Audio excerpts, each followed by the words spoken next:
Hello class, hello. आज हम अपना टॉपिक स्टार्ट करने जा रहे हैं, that is the rise of nationalism in Europe. ये पार्ट नंबर 5 है। इससे पहले के 4 पार्ट मैं ऑलरेडी अपलोड कर चुका हूँ। आप ऊपर आई बटन पे क्लिक करके देख सकते हैं।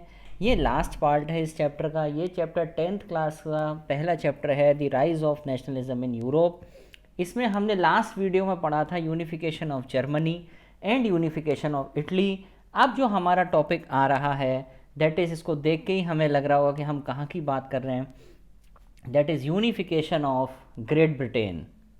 Unification of great Britain. तो अब हम इस टॉपिक में डिस्कस करेंगे कि ब्रिटेन का यूनिफिकेशन किस तरीके से हुआ था, कैसे इंग्लैंड, वेल्स, स्कॉटलैंड, आयरिश, ये सारे लोग एक साथ कैसे आ गए थे। ठीक, तो अब चलिए स्टार्ट करते हैं टॉपिक को। ये मैंने थोड़ा सा एक मैप बनाने की कोशिश करी है अपने हाथ से, उम्मीद है कि अच्छा बना होगा। अब देखिए, टॉपिक का नाम है हमारा unification of Britain, class 10 chapter 1, nationalism in Europe. अब देखो, इसमें क्या हुआ था कि सबसे पहले अगर तुम इस मैप को देखोगे तो दिस इज़ स्कॉटलैंड, ये आपका स्कॉटलैंड है, ये ब्रिटेन है, this is England, this is Wales. अब हम क्या, इस ये जो लाइन आपको दिखाई दे रही है, इस पूरे को कंबाइन को हम बोलते हैं ग्रेट ब्रिटेन। अगर आप इसको गौर से देखोगे तो स्कॉटलैंड, इंग्लैंड और वेल्स, इस कंबाइंड को हम बोलते हैं ग्रेट ब्रिटेन। जब इसमें नदर्न आइलैंड यूनाइट हो जाता है, सिर्फ ये वाला पोर्शन, जब इसमें नदर्न आइलैंड यूनाइट हो जाता है तो हम इसे बोलते हैं यूनाइटेड किंगडम। पूरी कहानी पढ़ेंगे कैसे क्या हुआ था, तो इसे हम बोलते हैं United kingdom of great Britain. तभी तो नाम पूरा बोलता है United kingdom of great Britain. जब इसमें नदर्न आयरलैंड यूनाइट हो जाता है, और जब इसमें पूरा आयरलैंड यूनाइट हो जाता है तो उसे हम बोलते हैं, जैसा कि आप देख रहे होंगे, उसे हम बोलते हैं ब्रिटिश आइजल्स। उसे हम बोलते हैं ब्रिटिश आइजल्स।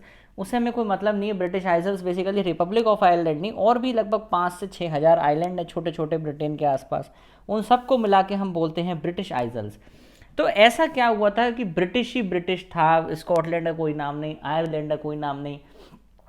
ऐसा क्यों इतना इंग्लैंड पावरफुल हो गया, ऐसी क्या चीज़ें हुई थी, इसको हम आगे डिस्कस करते हैं। चलिए स्टार्ट करते हैं। अब देखो, सबसे पहली इंपॉर्टेंट लाइन है ये, जब भी यूनिफिकेशन ऑफ ब्रिटेन लिखना है तो ये लाइन सबसे पहले लिखनी है। It was formed out of the long drawn process, not by sudden upheaval और रिवॉल्यूशन। यूनिफिकेशन ऑफ ब्रिटेन में ना ही किसी तरीके का रिवॉल्यूशन हुआ, ना ही किसी तरह का कोई उथल पुथल हुई, जस्ट एक सिंपल तरीके से ये यूनाइट हो गया। अब यूनाइट कैसे हुआ, देखो उसमें बहुत सारी एथनिक आइडेंटिटीज़ थी। इंग्लैंड था, वेल्स था, स्कॉटलैंड था, आयरलैंड था। तो ऐसे ये बहुत सारे एथनिक ग्रुप थे, अलग अलग तरीके के ग्रुप थे, लेकिन इसमें सबसे पावरफुल कौन था, इंग्लैंड पावरफुल बहुत था। इंग्लैंड पावरफुल क्यों था, क्योंकि अगर हम बात करें ना 1600 के आसपास, अगर हमें ढंग से पढ़ा हो सबने, तो इंग्लिश ईस्ट इंडिया कंपनी आ चुकी थी भारत, और भारत से पैसा कमा के ब्रिटेन जा चुकी थी। इंग्लैंड पावरफुल होता जा रहा था। और सेकेंडली बात ये भी थी कि उस समय इंडस्ट्रियल रिवॉल्यूशन बहुत तेज़ी से था, इंडस्ट्रियल रिवॉल्यूशन बहुत तेज़ हो रहा था, इंडस्ट्रीज़ डेवलप हो रही थी। तो ब्रिटेन इसी वजह से पावरफुल होता जा रहा था। और ब्रिटेन जब पावरफुल होता जा रहा था तो उसने अपनी जो इंग्लैंड के ऊपर जो मोनार्की थी, इंग्लैंड के ऊपर जो मोनार्की थी, जो इंग्लैंड का किंग था, उससे इंग्लैंड ने बोला कि भाई ऐसा है कि अब तुम यहाँ से चले जाओ। तो यहाँ बेसिकली फाइनली 1688 में इंग्लैंड फ्री हो जाता है मोनार्कियल रूल से। ऐसा नहीं पूरी तरीके से मोनार्की फ्री हो जाती, जस्ट एक कॉन्स्टिट्यूशनल मोनार्की बन जाता है इंग्लैंड उस समय, और इंग्लैंड पावरफुल हो जाता है। फिर उसके बाद इंग्लैंड ने सोचा कि अब मैं किधर की तरफ बढ़ूँ, अब मैं क्या करूँ। तो उसमें अब आप ये देखो, अगर आप मैप देख रहे हो तो इसमें इंग्लैंड ने ये सोचा कि क्यों ना मैं भाई अब ऐसा करता हूँ, अब मैं स्कॉटलैंड की तरफ बढ़ता हूँ। अगर मैं स्कॉटलैंड की तरफ बढ़ूंगा तो स्कॉटलैंड पे कब्जा कर लूँगा, मैं इतना पावरफुल तो हूँ ही आराम से। तो फाइनली क्या हुआ कि ब्रिटेन जो था स्कॉटलैंड की तरफ बढ़ा, और स्कॉटलैंड की गवर्नमेंट को उसने बोला कि भाई ऐसा है, गवर्नमेंट क्या है स्कॉटलैंड की जो वहाँ पे इसका रूल था उसे बोला। तो फाइनली स्कॉटलैंड भी ब्रिटेन में यूनाइट हो गया by the act of 1707। Most important act है ये, कहीं भी पूछा जाता है, एनटीएससी में भी आता है। एक्ट ऑफ यूनियन 1707 से इंग्लैंड और स्कॉटलैंड यूनाइट हो गया इनटू ग्रेट ब्रिटेन। ये हमें याद रखना है। अब देखो, the growth of British identity, अब क्या हुआ वहाँ पे, अब भाई इसकी कोई आइडेंटिटी भी तो होगी कि भाई ऐसे कैसे ये यूनाइट हो गया, कैसे इन लोगों को एक बनाएं। ब्रिटेन ने ये सोचा कि कैसे मैं इन सबको एक बनाऊं, तो उन्होंने सोचा Britain mean that Scotland distinct culture and political institution were suppressed. तो आगे इसको डिस्कस करेंगे कैसे ब्रिटिश ने इसको एक बनाया। लेकिन यहाँ पे क्या हुआ कि स्कॉटलैंड का जो कल्चर था, जो स्कॉटलैंड की लैंग्वेजेस थी, जो स्कॉटलैंड की सारी चीज़ें, वो बिल्कुल पूरी तरीके से ख़त्म हो गई। स्कॉटलैंड पूरी तरीके से ख़त्म हो जाता है। अब भैया एक कहानी बचती है आयरलैंड की। आयरलैंड मैंने आपको बताया भी था, अगर आप इसमें देखोगे तो आपको दिखाई देगा यहाँ पे, ये देखो ये आयरलैंड बिल्कुल अलग थलग है, अलग थलग है। अब आयरलैंड को अपने कब्जे में लेना है, तो भैया नदर्न आयरलैंड को तो इन्होंने अपने कंट्रोल में ले लिया था। नदर्न आयरलैंड को कैसे ले लिया था कि देखो इंग्लैंड में जो था ना, इंग्लैंड में प्रोटेस्टेंट कम्युनिटी बहुत ज़्यादा थी। इंग्लैंड में प्रोटेस्टेंट ज़्यादा थे और रिपब्लिक ऑफ आयरलैंड में भी प्रोटेस्टेंट ज़्यादा थे। तो इंग्लैंड और रिपब्लिक ऑफ आयरलैंड ये दोनों एक दूसरे की मदद करते थे, ठीक है। सॉरी, रिपब्लिक ऑफ आयरलैंड नहीं, नदर्न आयरलैंड में प्रोटेस्टेंट ज़्यादा थे। नदर्न आयरलैंड में प्रोटेस्टेंट ज़्यादा थे और इंग्लैंड में प्रोटेस्टेंट ज़्यादा थे। तो यहाँ क्या होता था कि इंग्लैंड और नदर्न आयरलैंड दोनों एक दूसरे के साथ मिलके रहते थे और इनके प्रोटेस्टेंट इनके लोगों की मदद करते थे। तो नदर्न आयरलैंड तो एक तरीके से हमारे में यूनाइट हो गया ब्रिटेन के अंदर, लेकिन रिपब्लिक ऑफ आयरलैंड यूनाइट नहीं हुआ। रिपब्लिक ऑफ आयरलैंड जो था आपका यूनाइट नहीं हुआ। ऐसा क्या हुआ कि रिपब्लिक ऑफ आयरलैंड एक नहीं यूनाइट हुआ।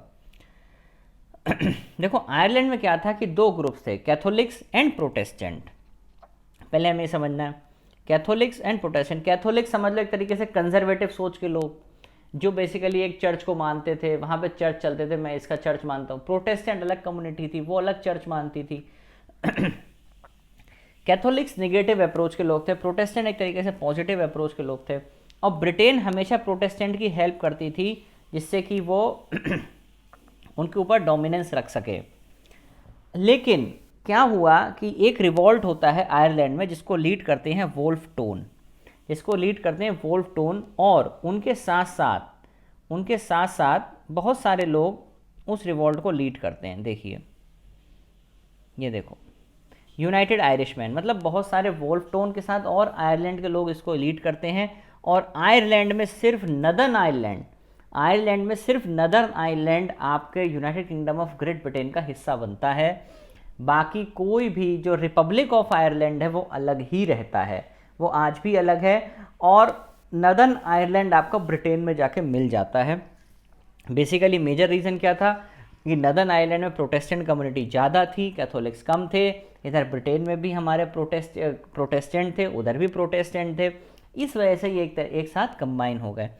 अब ये वाला क्वेश्चन उठा कि भैया कलेक्टिव आइडेंटिटी कैसे लेके आए, कैसे कलेक्टिव आइडेंटिटी बनेगी। तो उन्होंने बोला कि ठीक है, कलेक्टिव आइडेंटिटी बनाने के लिए एक नेशनल एंथम बना लेते हैं, एक ब्रिटिश फ्लैग बना लेते हैं। तो एक ब्रिटिश फ्लैग बना, एक नेशनल एंथम बना जो था God save our noble king, और इंग्लिश लैंग्वेज को उन्होंने प्रमोट किया। और बाकी सारे इनके पार्टनर बन गए, मतलब इनके नीचे आ गए। तो हमने देखा कि किस तरीके के एक्ट ऑफ यूनियन 1707 से आयरलैंड आपका यूनाइट होता है, और 1801 में एक्ट ऑफ यूनियन 1707 से स्कॉटलैंड यूनाइट होता है, और 1801 से आपका आयरलैंड यूनाइट होता है। कलेक्टिव आइडेंटिटी को प्रमोट करने के लिए इन्होंने आपकी इंग्लिश लैंग्वेज, नेशनल एंथम और ब्रिटिश फ्लैग, तीन चीज़ों को ये लेके आए। ठीक, अब आगे की तरफ चलते ही हमारा यूनिफिकेशन कंप्लीट होता है। अब भाई एक नई कहानी आती है। नई कहानी क्या है? Visualising the nation. नेशन को आप कैसे देखते हो? जैसे अगर इंडिया की बात करी जाए तो इंडिया में यहाँ बात हो रही बेसिकली कि भारत माता। तो भारत माता एक तरीके से एलिगोरी है। एलिगोरी का क्या मतलब है? कोई भी आइडिया आपके दिमाग में आया, जैसे हम लोग भगवान की फ़ोटो बनाते हैं, भगवान विष्णु ऐसे हैं, ऐसे दिखते हैं, ऐसी अगर कोई भी आइडिया आपके दिमाग में आया, आपने उसकी इमेज सेट कर दी, तो वो हो गया एक एब्स्ट्रैक्ट आइडिया, आपका कन्वर्ट हो गया एक पिक्चर में। तो इसी को बोलते हैं एब्स्ट्रैक्ट आइडिया, जब वो पिक्चर में कन्वर्ट हो गया। तो यहाँ पे भारत माता की पेंटिंग, जैसे हम लोग इंडिया में मानते हैं कि इंडिया, जैसे भारत माता की पेंटिंग है, इसका मतलब इंडिया है। तो nation were portrayed as the female figure. जब नेशन को हम किसी फीमेल फिगर से डिनोट करते हैं, दैट इज़ एलिगोरी, इसे हम बोलते हैं एलिगोरी। तो एलिगोरी का क्या मतलब कि वो अपने आप को दिखाती हैं कि वो एक देश नहीं है, वो देश पूरी तरीके से एक इंसान ही है, या उस इंसान में आप देश को देख रहे हो। ठीक, female figure became the allegory of the nation, जैसे कि अपने भारत माता। ऐसे ही फ्रांस में और जर्मनी में दो तरह की एलिगोरीज थी, फ्रांस में भी और जर्मनी में भी। फ्रांस में जो थी वो थी, उनका नाम था क्रिस्टियन मैरेन। ठीक है, उनकी इमेजेस जो थी क्वाइंस और स्टैम्प्स उस पर भी मार्क करी जाती थी। लिबर्टी और रिपब्लिक का उन्होंने आइडिया दिया था। उनके statues were erected in the public square to remind the public of the national symbol of unity. यहाँ बताया जा रहा था किस तरीके से उनकी यूनिटी, कैसे वो आगे बढ़ेंगी। तो इस तरीके से फ्रांस में वो जो सिंबल था मैरेन का, क्रिस्टियन मैरेन का, उससे सीधे पता चलता था कि ये सारी चीज़ें हैं। जस्ट वो शो करती थी कि भैया फ्रांस और फ्रांस की लिबर्टी को, और वो एक रेड कैप पहनती होती थी जो ये बताती थी कि भैया लिबर्टी है, हम सब आज़ाद हैं, और रिपब्लिक है फ्रांस। तो ये सब चीज़ें शो करती थी कौन, क्रिस्टियन मैरेन। जर्मनी का भी ऐसा ही था। जर्मनी में क्या था, जर्मेनिया थी। ये देखो, ये 1 मार्क्स क्वेश्चन है, पूछे जाते हैं। जर्मनी में कौन थी, जर्मेनिया थी। उसने क्राउन ऑफ ओक लीव्स पहना हुआ था, ओक लीव्स, ओक के पत्तों का क्राउन उसने पहन रखा था।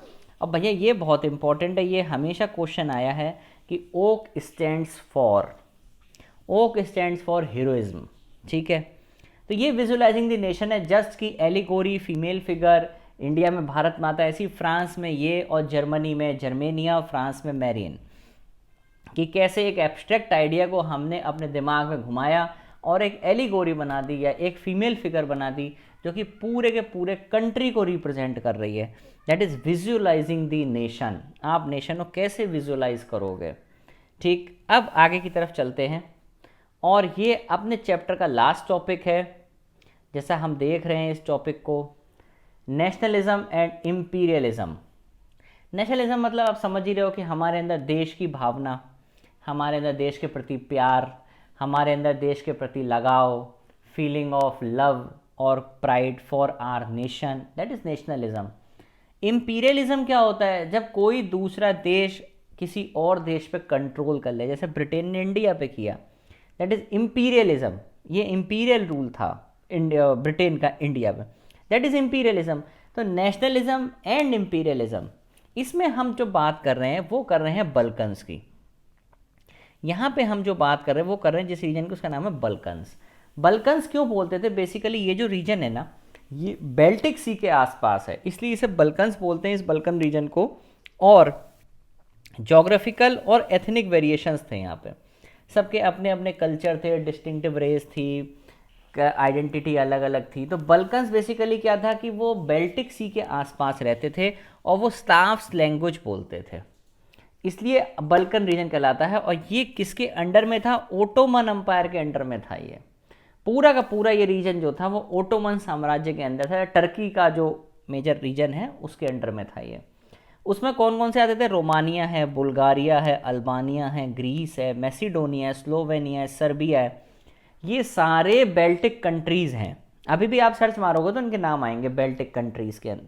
और ये कौन सी भाषा बोलते थे, स्लेव्स, और ओटोमन अम्पायर के अंडर में थे ये।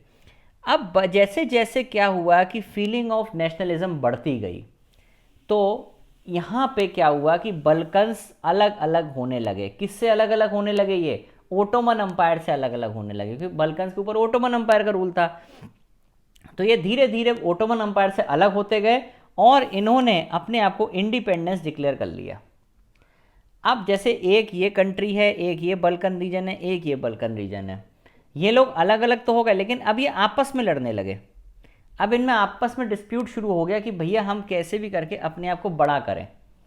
तो जब बल्कन कंट्रीज़ के अंदर आपस में डिस्प्यूट शुरू हो गया, तो ये जब ये डिस्प्यूट बड़ी बड़ी कंट्रीज़ भी देख रही थी, जैसे कि ब्रिटेन, प्रशिया, रशिया, ऑस्ट्रिया, ये सब भी देख रहे थे। तो ये लोग भी इसमें शामिल हो